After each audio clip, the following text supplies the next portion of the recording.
Hello everyone! Hi to all! Good morning! It's been a while guys since nag-vlog ako about cooking vlog.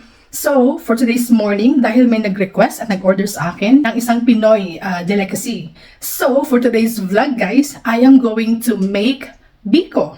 So, one of my favorite delicacy as well guys. I will show you guys how I make my own biko guys. So, napaka-simple lang, napaka-basic lang ng mga ingredients guys. So, meron tayong glutinous rice, malagkit na bigas, and then meron tayong brown sugar, coconut milk, hindi mawawala. And then, meron din akong ilalagay na yung black rice. Anong tawag yun? Sa Bisaya, tapol.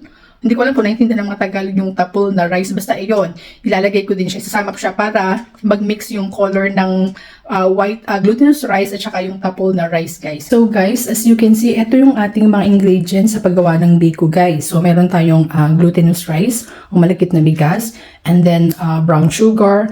Then, meron tayong coconut milk dito na nasa karton.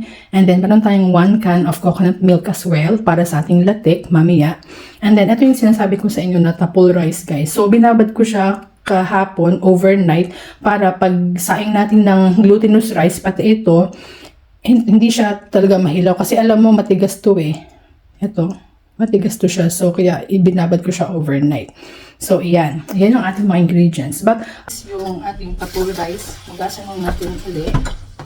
And then, i-drain natin. Bali, 2 cups to siya, guys. So, mag-voice over tayo dito banda, guys. So, ito yung 2 cups ng tapol rice, guys. And then, so, hinugasan ko na siya. Then, nilagay natin ito sa rice cooker na pot. And then, nagtakos ako ng 4 na malagkit na bigas, guys. So, ayan. Bali, 1 kilo nga pa rin nasa packet. And then, hinugasan ko siya ng paulit-ulit, guys. Hanggang sa mawala na yung mga excess na puti-puti sa ating malagkit na rice. And then, pagkatapos ko siyang hugasan, guys, naglagay ako ng bali 5 cups ng tubig, guys. So, bali yung total lahat ng rice is 6 cups and then 5 cups ng tubig, guys, para hindi siya malata pag saing natin mamaya sa rice cooker. And then, eto na nga, nilagay ko na siya sa rice cooker. And then, nilagyan ko nga pala ito ng 1 teaspoon ng salt para may lasa ang ating malagkit. So, ayan, tinakpan ko uli. And then, dito guys, meron tayong 1 can of coconut milk. So, ito ang gagawin natin na latik para pan-toppings natin mamaya sa ating biko. So, ayan, halukay ubi lang muna tayo dito guys. And then, so, syempre, nagkape muna tayo dahil wala pa akong kape kasi umaga to guys. Kakatid ko kasi kanina kay Aiden sa school. So, ayan, ito yung transition ng ating latik, guys. So, nagmamantika na siya. Kung makikita nyo dyan, tapos hanggang sa, ayun na nga, nagbubuo-buo na siya. So, ayan na yung latik, guys. So, ayan yung gagamitin natin mamaya pang topping. So, eto na nga, sinalin ko na siya dito, dinain ko para naman matanggal yung oil. So, ayan yung nagawa nating latik sa isang can ng coconut milk. So, eto na nga guys, yung ating sinaing na malagkit, guys. Tingnan nyo, perfect. Hindi siya malata, guys. So, ayan. Inano ko muna siya. Sinandok-sandok.